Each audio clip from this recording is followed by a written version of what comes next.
video gini. Hey guys, Kita main drone ya. what? Makan dulu nih, lapar. Jangan lupa gitu. Jangan lupa like share video ini guys. Subscribe belum? Subscribe, like share video ini. Subscribe. Subscribe.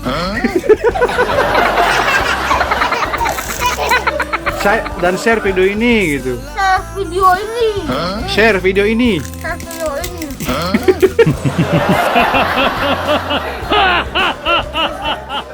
Assalamualaikum warahmatullahi wabarakatuh, Mas Broin guys, dan juga rekan-rekan pilot di seluruh Indonesia.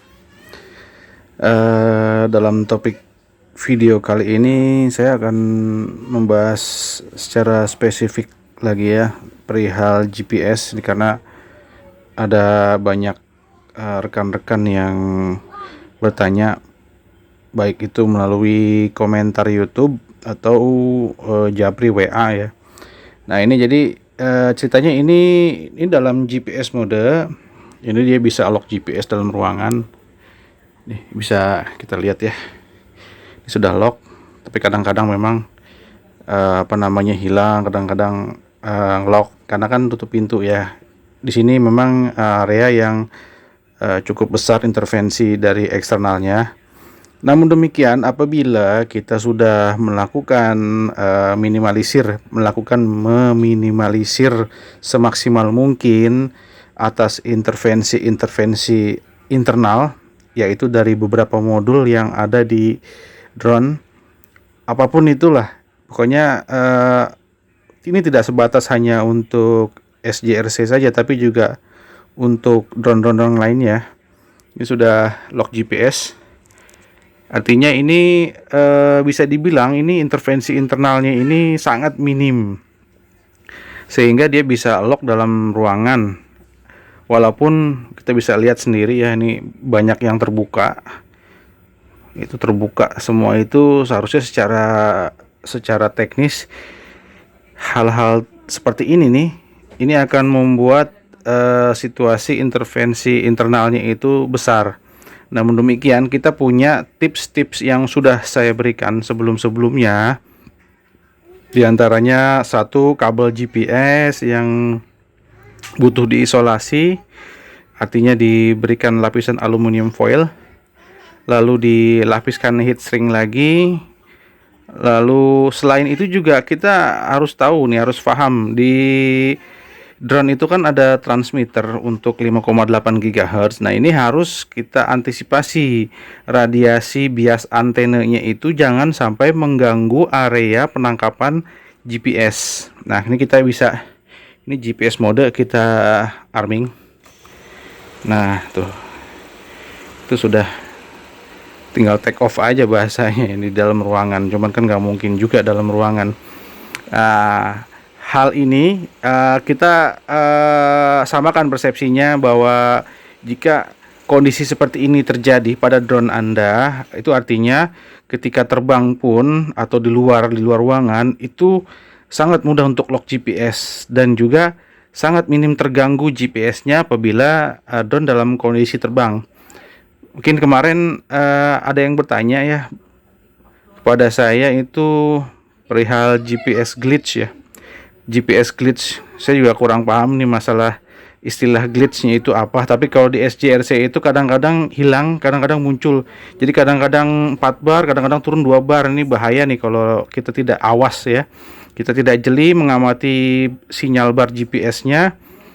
Kalau di SJRC F11 1,5 km itu pakai bar. Kalau di 3 km ada angka-angkanya ya, 9, 10, 11. Nah itu ada perbedaan, inilah namanya indikator lah. Tapi intinya sama. Ini tips-tips ini adalah berfungsi untuk meminimalisir intervensi-intervensi yang terjadi pada drone apapun lah.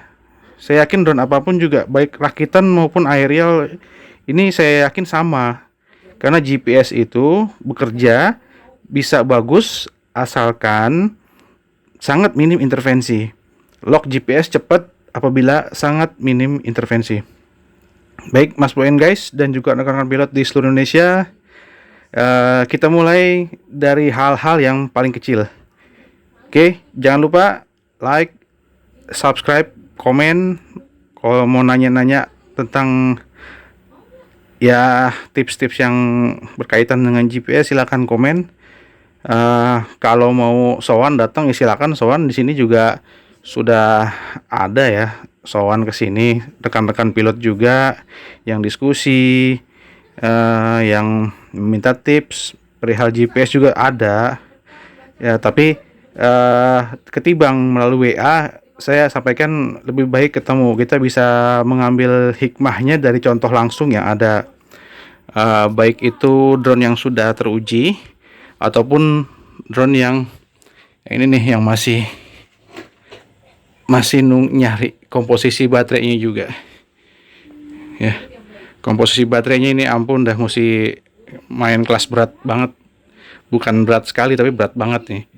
Jadi ini aja sudah 600 gram, dia terbang 1,3 kg aja, 1,260 lah, hampir 1,3 kg saja itu masih susah turun. Artinya saya butuh untuk membebani drone dengan baterai yang lebih berat lagi. Oke, Mas Bro and guys, kita langsung saja ke hal-hal yang paling kecil. Jangan lupa like, subscribe, dan komen, share video ini kepada teman-teman yang membutuhkan informasi ini. Kan standar ya. Ini rakitan. Gimana Bang, GPS-nya sudah terkunci? Ready to fly. What? Oh, ready to fly. Ready to play. To play. Kata Bang Odet, ready to fly. Oh, ready to fly. Oke. Baik, kita langsung saja dari yang paling mudah dalam hal penangkapan GPS masih di area GPS, yaitu kabel ya. Kita kabelnya itu diisolasi dengan aluminium foil di bagian dalamnya, dan di luarnya kita bungkus dengan heat shrink. Tujuannya agar tidak ada korslet ketika si aluminium foil ini ketemu dengan sesuatu yang beraliran listrik lah, atau yang menimbulkan listrik, sehingga tidak mengalir ke yang lainnya gitu, baik itu semacam statis ataupun semacam induksi. Kalau statis dia ada percikan, kalau induksi itu semacam kayak medan elektromagnetik gitu. Jadi contoh misalkan di sebuah panel listrik, di dalamnya ada MCB, ada kontaktor dan segala macamnya, itu terjadi induksi. Ciri-cirinya box panel listrik kita tempel tespen nyala, padahal kalau kita pegang box listriknya itu tidak nyetrum tapi pakai tespen nyala. Nah, itu namanya induksi, kurang lebih seperti itu. Lalu untuk di area GPS, ini di bagian di bawah GPS ini kan ada semacam part atau modul lah di bagian bawahnya itu. Nah, itu juga rentan terhadap intervensi dari modul-modul lainnya. Nah, ini kita bungkus aluminium foil full, termasuk gyronya juga. Nah, kalau di SGRC gyronya ada di bawah GPS. Kalau drone FPV itu gyronya ada di FC, flight controller. Nah, ini flight controller untuk SGRC seperti ini tidak ada gyronya. Jadi gyronya itu di bawah antena GPS. Oke, kita lanjut lagi. Selain dari sini, nah kita ini yang paling sering teman-teman tidak ketahui nih, paling sering adalah di VTX atau di board WiFi ya. Di board WiFi itu menghasilkan intervensi yang sangat besar. Itu jadi ketika drone terbang itu sering hilang GPS, itu sebetulnya itu adalah intervensi dari VTX atau video transmitter, atau di SGRC adalah board WiFi, board kamera WiFi. Itu kan ada transmitter antena ya, ada soket UFL, itu sebaiknya ditutup. Nah, ini bisa lihat ya teman-teman. Nah, ini dia. Ini antena, di sini ada soket UFL. Ini jangan dibiarkan terbuka. Ini harus ditutup. Nah, saya tutup ini di atas soket UFL-nya saja menggunakan spons. Tapi sebaiknya di atas lapisan spons ini dilapisin lagi sama aluminium foil. Cukup sebesar bidang spons tersebut. Oke, kita lanjut lagi ke kabel fleksibel kamera.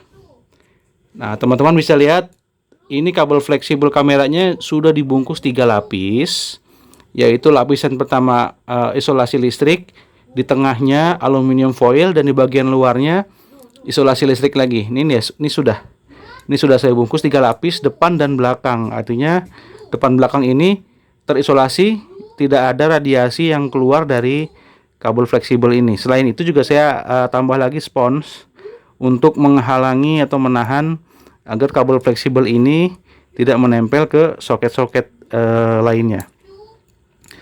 Oke, sudah bisa difahami ya teman-teman ya. Ini adalah area yang paling rentan untuk terjadinya intervensi. Artinya yang menimbulkan intervensi internal adalah ini, kedua modul ini, dan berefek kepada GPS. GPS itu kabelnya harus diisolasi agar apabila terjadi radiasi magnetik atau radiasi gelombang frekuensi yang terjadi di area modul ini tidak merambat ke area GPS. Jadi kabelnya itu harus dibungkus dengan rapi. Ini di area board seperti itu, bisa teman-teman pahami. Dibungkus dengan rapi, rapat, agar tidak terjadi induksi dan segala macamnya, tidak ada gangguan elektromagnetik, radiasi, atau dan segala macamnya lah. Intinya yang menimbulkan intervensi terhadap kinerja dari antena GPS atau modul GPS. Sampai situ sudah paham, insya Allah tidak sulit. Nah, selain itu adalah kita wajib menjauhkan antena VTX. Kalau di drone aerial, antena VTX, antena drone lah ya. Ini di sana juga ada. Kita jauhkan, atau apabila terlalu dekat, kita harus merubah pola radiasinya. Jangan sampai pola radiasinya itu menutupi area penangkapan GPS. Nah, sebagai contoh misalkan seperti ini. Ini saya sudah antisipasi arahnya berbeda dengan pola radiasi penangkapan antena GPS. Jadi kalau misalkan kita lihat ini antena dipol dia akan radiasinya itu seperti ini. Dia berputar seperti ini dan membentuk semacam, kalau dalam kamera mungkin semacam infrared atau mungkin yang bisa menangkap pola radiasi itu, dia akan seperti telur yang ada lubangnya di tengah-tengah, atas bawah ada lubang-lubangnya. Dia jadi membulat, tapi tidak bulat seperti lingkaran, tidak. Dia agak sedikit seperti telur gitu, oval.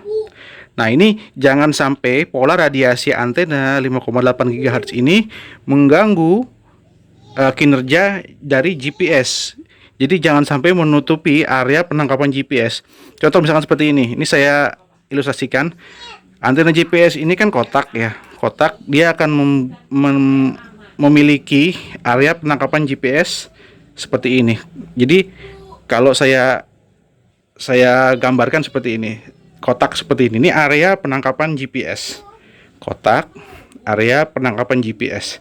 Jangan sampai antena VTX untuk penempatannya itu mengganggu dari area penangkapan GPS. Apabila terjadi gangguan dari antena VTX atau antena yang menghasilkan pola radiasi yang terbentur dengan area penangkapan GPS, maka hasilnya GPS akan lama dan akan sulit untuk ditangkap, sulit untuk di-lock. Alhasil, kalaupun nge-lock terjadi, nanti akan hilang naik turun barnya atau indikator angka dari satelitnya itu naik turun ketika drone ini terbang. Nah, ini sangat berbahaya. Resikonya drone bisa hilang. Oleh karena itu, saya mengajak teman-teman, rekan-rekan, tolong periksa lagi di mana yang saya tunjukkan tadi, area-area itu jangan sampai pola radiasi atau induksi elektromagnetik dari modul-modul yang ada di drone kalian itu mengganggu area penangkapan GPS dan mengganggu kabel sampai terintervensi gitu maksudnya, sehingga GPS itu sulit ngelock. Apabila ngelock pun saat terbang itu bakalan terjadi naik turun. Artinya si GPS ini nggak stabil. Kadang muncul, kadang hilang pada saat terbang. Nah, ini bahaya sekali. Apabila bar GPS hilang sama sekali, resikonya drone tidak bisa pulang. Kurang lebih demikian. Nah, dan antisipasi ini saya berikan tipsnya. Antisipasi, kita harus jeli melihat bar atau angka satelit GPS yang ada pada layar monitor HP atau segala macam lah. Ketika turun di bawah standar lock GPS, segera RTH, segera pulang, artinya segera pulang. Jangan sampai drone ini fly away. Nah, ini berbahaya kalau dalam kondisi tersebut dan tidak kita antisipasi, berbahaya sekali. Drone bisa hilang. Ini yang diakibatkan dari intervensi internal ya. Kalau untuk hal-hal yang lainnya itu beda. Kita khusus membahas intervensi internal yang bisa menyebabkan GPS ini naik turun sinyalnya, kekuatan sinyalnya naik turun atau bahkan bisa sampai hilang. Oleh karena itu, periksa kembali, cek lagi di mana modul-modul itu bisa kita antisipasi agar tidak terjadi intervensi terhadap modul GPS, dan juga antena VTX, antena WiFi yang ada pada drone itu jangan sampai pola radiasinya itu mengganggu dari area penangkapan antena GPS, artinya kinerja GPS terganggu oleh antena VTX. Baik, Mas Bro and guys, dan juga rekan-rekan pilot di seluruh Indonesia, silakan lakukan periksa kembali, cek drone Anda. Jangan sampai terjadi intervensi internal pada drone Anda sehingga kinerja GPS menjadi terganggu, susah ngelock dan segala macamnya. Kurang lebih yang bisa disampaikan seperti itu. Semoga informasi ini bermanfaat. Akhir kalam, wabillahi taufik wal hidayah. Wassalamualaikum warahmatullahi wabarakatuh.